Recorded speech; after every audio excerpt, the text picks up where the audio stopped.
Hi guys, happy Tuesday. Happy to join you. I've been out a couple of weeks and the summer has been rough on me. Not rough in a bad way, rough it's in trying to come in front of the camera, but it has been amazing. I had vacation a couple of weeks ago, got to relax with my family. We all need time to kick back and spend time with those that mean the most to us and rejuvenate so that we can come and give ourselves fully to our clients. And that's what I took time for.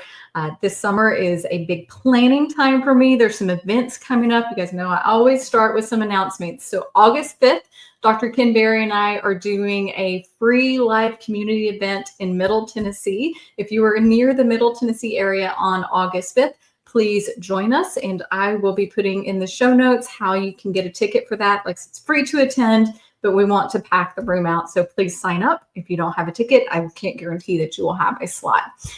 We also will be having on September 12th and 13th, Low Carb for Better Health. It's an event. This is our 4th year. It's been an amazing conference connecting people with each other, connecting you with experts in the field of low carb. It's held at a beautiful state park here in Middle Tennessee called Montgomery Bell. The lodge and the conference center are attached to each other.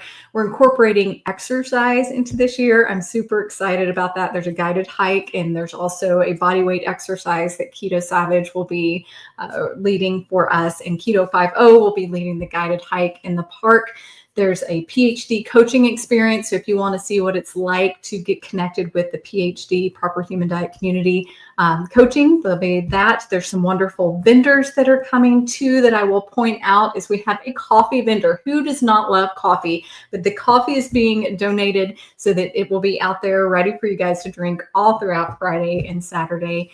And that is Life Boost Coffee. They specialize in organic coffees. There's also a meat vendor for our VIP dinners. Friday night is a great time to kick back and relax. There's no speakers during the VIP dinner other than the meat vendor will just kind of tell you about their company. And then the rest of it is kicking back, enjoying time with the speakers and with each other. So that is Route 22 Meats. They will be supplying the protein. So it will be a bigger protein offering. Today, I have a guest with me, and I'm super excited to have her. It is Tracey McBeath. She is coming from Melbourne, Australia. And guys, she is going to be coming to Low Carb for Better Health this year. She might be the one that is traveling the furthest. I don't know. I've had a couple of people international in years past, but we'll just have to see. I met Tracey in my Nutrition Network Practitioner program, and her section was on health coaching and connection. And it was invaluable to what I do day in and day out at the clinic. And I thoroughly enjoyed the knowledge that I got from her. And I wanted to bring that to the conference and then bring it also to my listeners here in this social media platform. So in addition to not living in the US, one of the things that she is most proud of is she is a mom of 5, I believe. That's a huge thing. I'm a mama too and can't imagine 5, but 5 is pretty awesome. I'll let her tell you about the ages of her children if she wants to. She is also an author, but you may know her as the health and healing coach. So guys, let's welcome Tracey to our stage, and I'm going to let her kind of fill you in on how she got in this low carb crazy space to start with and a little bit about her journey. Thank you for joining me, Tracey, and tell everybody a little bit about yourself. Oh, thank you so much for having me and for that wonderful introduction. Before I talk about me, the event you're putting on in September, I mean, I'm so excited to be coming over for it. It sounds incredible. You know, I think what I've seen in my time over this, I suppose this journey in this space I've been in for nearly 12 years now is that, you know, we've gone so virtual, which has opened our world up. But there is just something about in person. I think, you know, I talk about it like the pharmaceutical drugs. They can't patent it. You can't, you know, put that in a bottle, but we want to because it's so magical. And I think, you know, that's why I'm traveling halfway around the world to come and see you and your beautiful place in Tennessee and to be a part of it, to hopefully just, you know, share that energy and that connection because it's so powerful and it's so important. So thank you for having me. Yes, I'm a metabolic health coach. It was wonderful to meet you in the Nutrition Network Medical Certification Program. Thrilled to be a part of those. I'm a mum of 5. It sounds crazy. I hear people say that. I'm like, really? Me? Did I have 5 kids? Like, how did that happen? Like, it's a blur. It wasn't the plan, you know. I had 3 kids with my first marriage, and unfortunately that didn't last. And then I married the love of my life, and we had 2 together. So I've got a beautiful big family. My oldest is 23 and my youngest is 10, nearly 11. So I cover the spectrum of, but of course, you know, with my oldest ones, I had no idea about nutrition, metabolic health, none of that. Like, I think like most moms, I just struggled to keep my head above water. I did the best I could with what I knew. But when I had my younger 2 kids, you know, I had started to open my mind to, you know, the fact that there was more to see, and, you know, I changed a lot of stuff. But yeah, so I came into the space, as I said, probably nearly 12 years ago now, and that came about when I turned 40, that magical age when, you know, I think a lot of us sort of realize that we've taken our health for granted a little bit, and I got diagnosed with pre-diabetes and fatty liver, and it really was a big wake-up call for me. I had 4 kids at the time then. And I just, you know, I was a personal trainer. I look back, I laugh. I'm like, I think I was a really bad one, because I was telling people the wrong advice, but, you know, I was doing the wrong things myself, clearly. But I also had that I hadn't really acknowledged then, and it took me sort of 3 years to acknowledge that I did have a sugar addiction, and I was very alcohol dependent as well. And I think, you know, my journey since 40 has just been, I was thinking about it before we started, I've become a truth seeker. You know, I couldn't get the answers I needed. And I just kept searching for the answers for me. And then when I did become a health coach, I think, like so many things, we go into what we do because we want to find more answers for, you know, certainly for ourselves. And then, of course, I sat there in front of clients who were just experiencing the same things that I was. I'm like, this isn't right. You know, what are we missing? And yeah, so I just have explored and sought truth. The truth really around our humanness. I love that. That's probably the bulk of what I share, around how we operate as a human being, and how so much of what we think is wrong with us is just simply, you know, a misunderstanding. But also our environment. You know, we are transplanted really in a world that's so misaligned with our human physiology. And, you know, to make changes to that, it's really difficult. It's not easy. That's why a lot of people probably, you know, they don't do it, because there's just so many inbuilt barriers to that, internally and externally. So that's everything I do. Everything I do is about showing people that their path, not my path, but their path towards better metabolic health, and really showing them those things that are in the way. What are they? How do we go around them? How do we not let them block us? And, you know, just helping people get the health that they deserve and that they're seeking. Yeah. You know, it's so hard to not put your path on other people when you first start this. I remember when I started out as a practitioner trying to recommend, I just wanted to be like, well, this is what I did and this is what you should do. And it doesn't help anybody, because my life is not their life. What did you do before you got into health coaching? Like, what was the careers that led you into, that prepared you? Because I think our previous life experiences prepare us almost for what we're headed into. Yeah, great question. Well, when I left school, I did, you know, this is back in 1991. Oh my gosh, it does feel like yesterday. But I wasn't sure what I wanted to do. So I just did a year at college and got a job in a bank, just sort of processing stuff, just made a bit of money. And then I traveled. So I took a couple of years and traveled. And actually what's interesting, that when I was about 21 at the time, and I got really sick overseas in well, I think it was in Turkey at the time, but I got really sick in Egypt. And I had what I now know is this massive, you know, I had reactive arthritis and this autoimmune flare up, iritis in my eye, all this stuff that I now know was sort of showing me back then a lot of, you know. But anyway, I did the best I could and got better, but traveled for a couple of years. And then I came back and went to uni and did teaching. So yeah, I've always been called, I suppose, to, well, teaching's not what I do now. It's more, sharing, obviously, and connecting. But I did that, and then I ended up actually getting a job in an investment bank. Funny, I went back to banking, but in HR and in human development. So it was all learning development. So I learned and taught a lot around, those psychology tests, Myers-Briggs, a lot of that sort of stuff, DISC. And I was just fascinated by it. I kind of sort of thought it was a bit interesting, isn't it? How we can put labels on, on ourselves, on our personality. But I realized, it's really just about self-awareness. That's all it is. But I did that till I was 28 when I had my first child. And then my husband at the time, we moved from Sydney to Melbourne, and I basically, was a stay-at-home mum for 10 years. And I loved that time. It was kind of, I wasn't around family, and I didn't want to do full-time work. I just knew I couldn't go into full-time work. I didn't want to do that.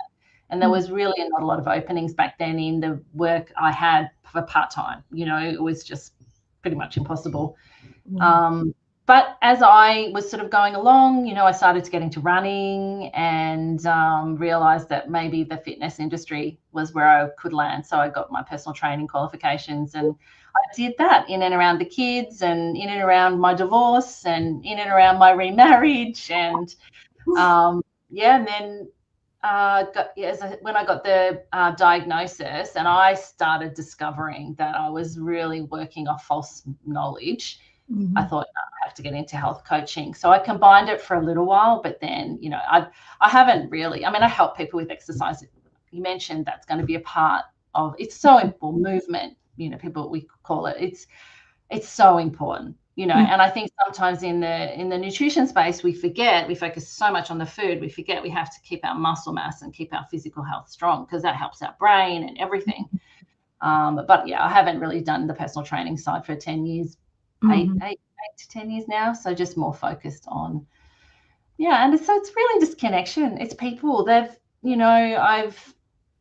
always been drawn to that, and just love the benefits that come. I think my mind has changed so much over the last 12 years that I've moved from a real place, so easy to judge and to think best for other people, or to think that we know what people should be doing, to much more a place of curiosity that well, this is what I've seen, but how's that going to look in your life? What can we, how can we take that and open up something for you? And it might look different to me, and in fact it will look different to me, but it'll be more around what serves you.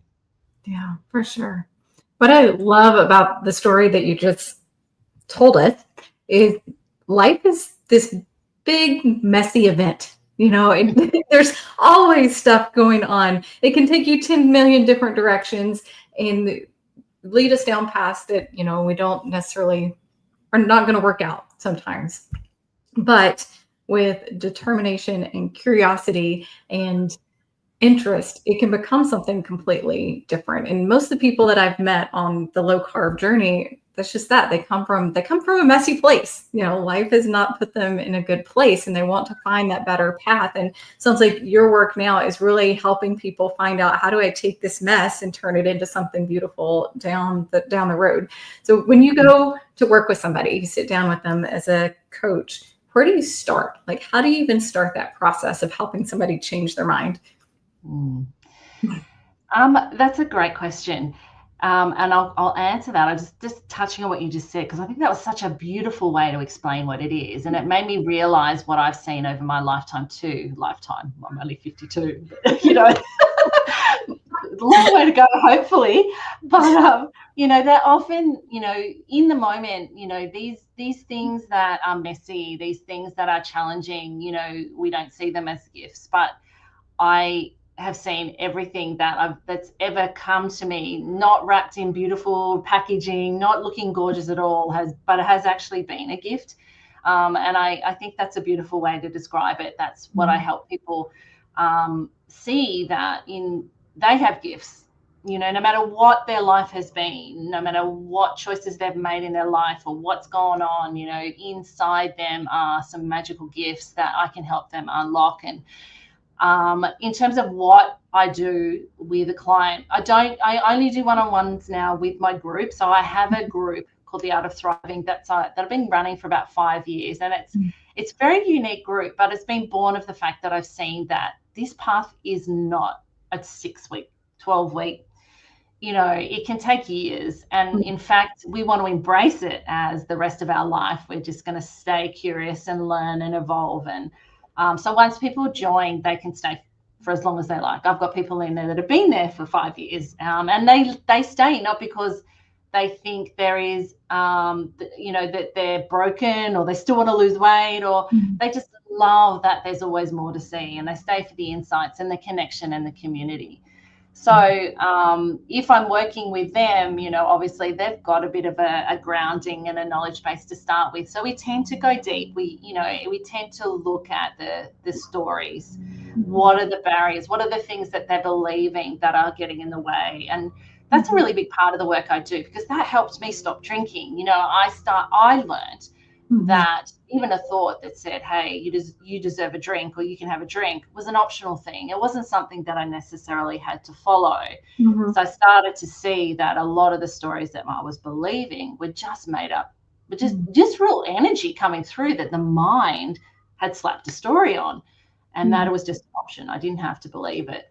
But if I was, say, just working with someone as I used to do, just, found me on, Instagram or something and connected.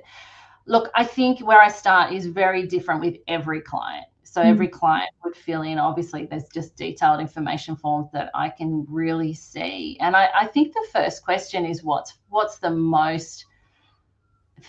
looks like the biggest barrier to you? What is the one thing that if you could change now, what would it be? And we just work from there. I mean, usually what they come to looking for is not what they get. I think a lot of us, weight loss is massive. I understand that, because it is obviously connected to health and how we feel, and there's that societal pressure to look a certain way. And I think that drive is a lot of what people start, but they see that it's so much more than that, right? That all of that happens when we focus over here. That's kind of the side effect. And what we really need to do is look to the root cause of all of that. Layer by layer, we uncover, we explore, we experiment, we try different things, and we see how it lands. But fundamentally, there was something that you said too that made me think of it. I can't remember the exact words you said, but it's about anchoring back. I love the word anchor. So we know what an anchor is, right? It steadies the ship. And that's what we need to do as well. So we often are lost in trying to anchor to things that are unreal. What people think of us, what the world thinks of us, our worth or lack of worth, our lack of self-belief. We're trying to anchor into something that's just not real. So we never feel steady. But what's real is here, is within us.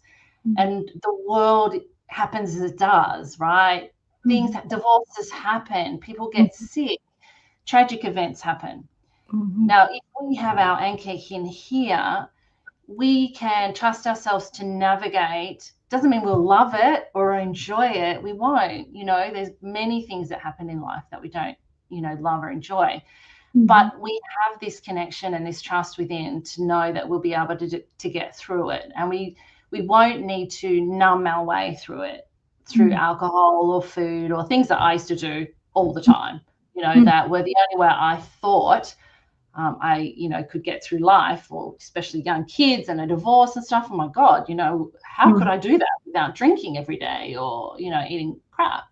But I didn't know that I had this incredible anchor within me. And that would be the biggest gift, I think, that I help my clients to see, that we all have this. But most of us are so disconnected from it. We don't know it's there. And we don't know that this, that is like what I call the navigator. We have this inbuilt navigation system to help us navigate life. And that's all we can control, really. I mean, we can't control what happens around us. but the way we react to it, the way we show up, you know, the choices we make first and foremost for ourselves, you know, that can be anchored back into here. Yeah, 100%. You've brought up addiction several times, and there's still a large part of the nutrition world that believes that sugar is not an addiction, or you can't have a sugar addiction. Can you explain to the viewers what is sugar addiction? How does it look comparable to something like alcoholism? Is it all looking the same? Is addiction just addiction? Dive into that just a little bit. Well, addiction is a topic I'm very passionate about because I did grow up in a household with addiction. So my brother was a drug and gambling addict from a very young age. And I now know a lot of that did start with the sugar. I mean, we don't start, you know, when we're born, we don't start drinking alcohol. We don't start taking drugs or gambling. You know, there's a precursor to that shapes the brain. I think, you know, it's really quite sad. I think it's testament to the sugar addiction, the addiction itself, that a lot of people won't acknowledge the truth that, you know, sugar, white flour, carbohydrates, they do shape the brain. And they, you know, as Bitten Johnson says, you know, it is the primary illness. It just sets the brain up to then, you know, be much more likely to be addicted to other things. And you know, the addiction world, you know, certainly here, as I've watched my brother go through it, and he's 56 now, and thankfully for the last few years has finally been free and healed. And he's type 1 diabetic now, type 2, type 1, but he's embraced low carb, so he's doing really well. Yeah. But you know, a lot of the treatment is just therapy, or, you know, they say, but you can't gamble or you can't drink if it's alcohol, but you can smoke, or you can just eat, you know, you can eat whatever you like. And it's the same stuff going on in the brain. So I didn't know that either. So I knew sugar was bad. I knew it was making me sick, and I knew that alcohol wasn't that good either, but I didn't know there was a connection. I didn't know I really had to give up both. To help my brain heal. And that's what's so beautiful about it. You know, it's possible to heal, you know, from it. I don't call myself an addict or an addict in recovery. Those labels, I don't identify with that, but I openly talk about, you know, the fact that I was, but I have healed. But it's like type 2 diabetes, right? We know the low carb diet can reverse and you can get better, but if you go back, well, you will go back. And it's the same with the addiction. But because it's a brain illness, because we live in a world where we have drug dealers on every corner, I mean, if you are trying to give up gambling or alcohol or I mean, even cigarettes to some extent, you can avoid as much as you can those things. We cannot avoid. You know, we're almost swimming in a sea of addictive, you know, foods, but it's not just the food now. I mean, obviously it's things like phones and screen addictions and porn addictions. I mean, we have a brain that's just primed, and it is primed this way because it kept us alive. You know, if you think about how we evolved, we're just so out of touch. Our modern world is just so out of touch with you know, the reality of our what Ken, you know, Dr. Ken Berry, our proper human diet. It's our proper human environment. We're just not living in that. So we have to understand that, and we have to be the ones to take control of that. We can't.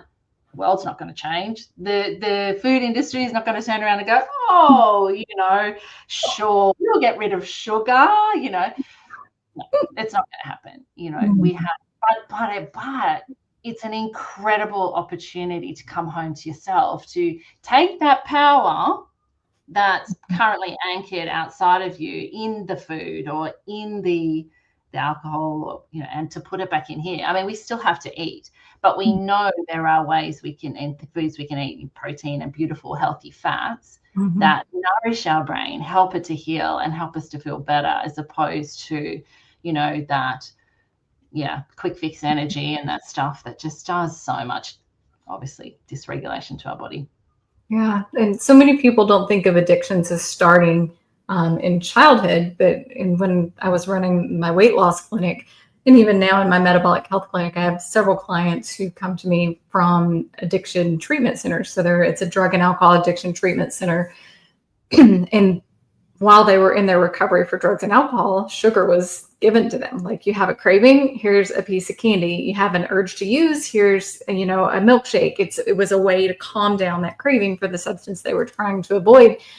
But then when they step back and look at it, when they come into clinic with me, they're like, oh, yeah, I did. When I was younger, if I was upset or needed comforting, I would run for that piece of candy, or even a banana, anything that would hit that center of the brain that would give it a little bit of calmness is there. And so it's like this, it's a gateway drug into other things. And I love that idea of thinking of this priming the brain and just getting it ready to receive other things that are going to light it up even more. Yeah. Well, you've that's great what you said. Like, it primes the brain, lights up the wiring and the way it works. But what you've touched on then, which I think is why sugar and carb addiction is so much harder to heal from, is that connection to love, right? And emotions, because we live in a world that is, we eat we eat sugar, crap, whether we're happy, whether we're sad, whether we're bored, whether we're, to celebrate. It's part of everything. So the human mind then creates a whole lot of stories that said, that's my safety, that's my love. So if I'm feeling the opposite of that, then I need that to feel better. I mean, it's an illusion. It's not true, but it's true to us if that's the story that we're going from. And yes, that starts before we can even talk for a lot of people, because that is a comfort, and that's that makes, it lights up the brain, makes us feel better for a moment.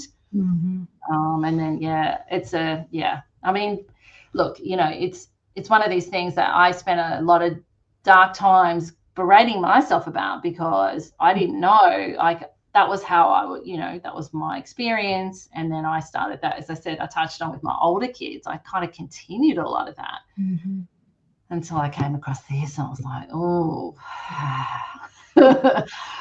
I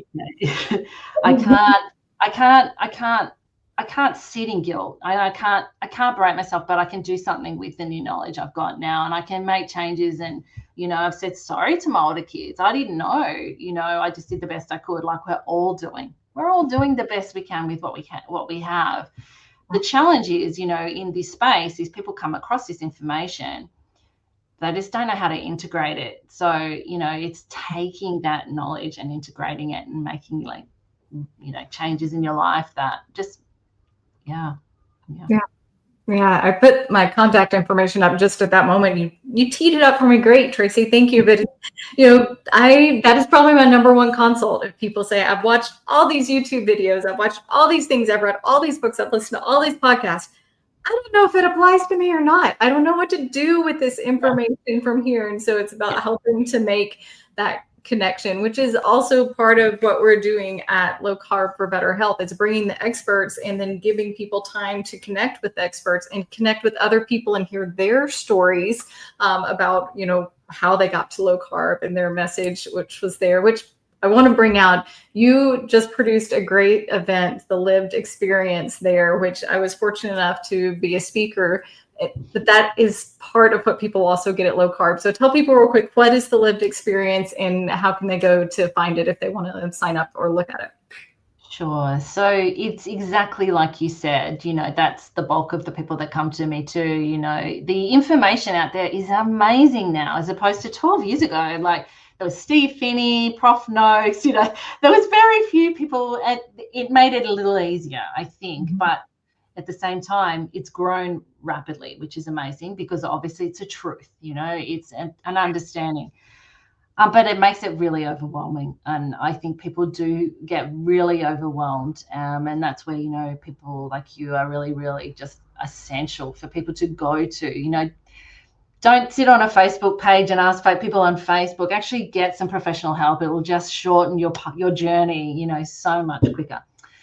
But yeah, it's sharing your stories is the most powerful way we've ever communicated since we, as human beings, we used to sit around a campfire, right, and share stories. And stories, they change people, and they change people because for one moment we get to step out of our own and we get to be a part of somebody else's, and it helps us to see, well, what are the barriers, what are the things other people have done that I can then use in my own life. I mean, not everybody's story is going to resonate with everybody, but I think in everybody's story there is something that can resonate if we're willing to see it. And we've had such a, we've got a collective now over a decade of people that have been living this truth and navigating it, sugar addiction, autoimmune conditions. That's another one. Hashimoto's was one that I reversed, and I talked about that in the lived experience.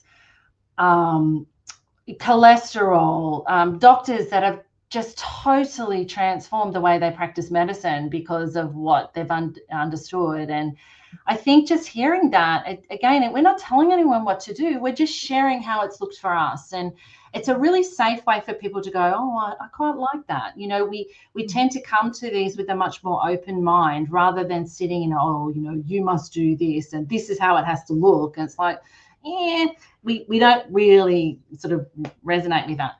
But as humans, we just love to hear stories, and that's what it is. And they're powerful. Your story was incredibly powerful, and the lived experience behind other people's health journeys is, I mean, that's why I put it together. So it's technically finished, but all the recordings are still available, and they're on my website, traceymcbeath.com.au, or just, write a comment and I will direct you to it. It's for such a small amount of money, it could potentially, just open up your world to something that you've never seen. And that's largely what we're operating with.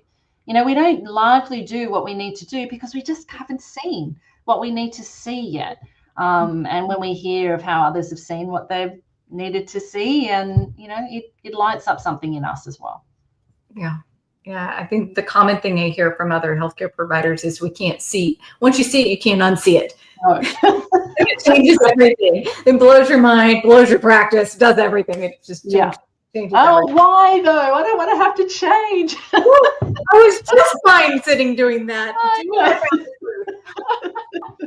But then you embrace that though, and you're like, like the latest, well, not the latest, but I suppose the stuff that's really come into my world recently is all circadian health, light and all that. I've studied that, and I'm bringing all that into my work, and that's been hugely, that's another thing. You think, I've got it now, and it's like, no, there's always more to see. And that's where you're like, oh yeah, that's right, thank you. I know that my path is just one of curiosity, and just remain open. The minute you think you know something, you miss things. You miss, this magic. Yeah.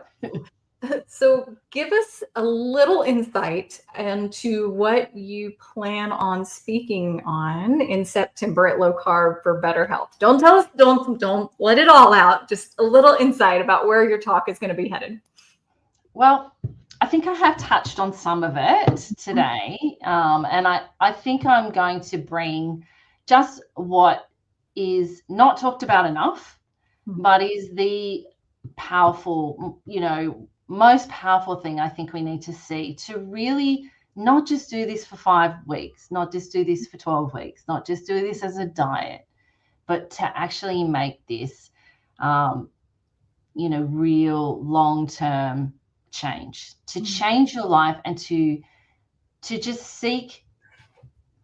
seek's not the right word, to just come up to every barrier that you do with an excitement and joy, to see, cool, there's something more for me to see, and to have the know-how of how to get around that and to navigate it.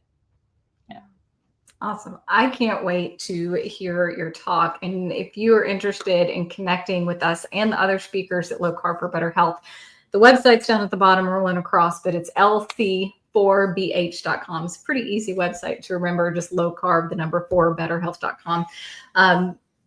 Tickets are still for sale. If you plan on coming, you want to get that hotel room pretty fast, because I bet the hotel room is going to book out before the tickets do, because it's such a beautiful time at the park and just a fun time to be there. But I can't wait to incorporate, like I said, this year, we're incorporating exercise. I hope you get to incorporate and do some of the exercise, either the hike or the body weight exercises through there, just to experience a little bit of Tennessee while you're in the park. But it's just going to be a great time of connecting with other people and hearing their stories and getting knowledge, because there's, speakers are talking from all different avenues, but our theme is take charge. And we really want to empower individuals to take charge of their own health, their own journey, their own path, so that it can go in the direction that they want them to. So I can't wait to see you and meet you in person in September. Anything final you want to share with us before we head out for the night?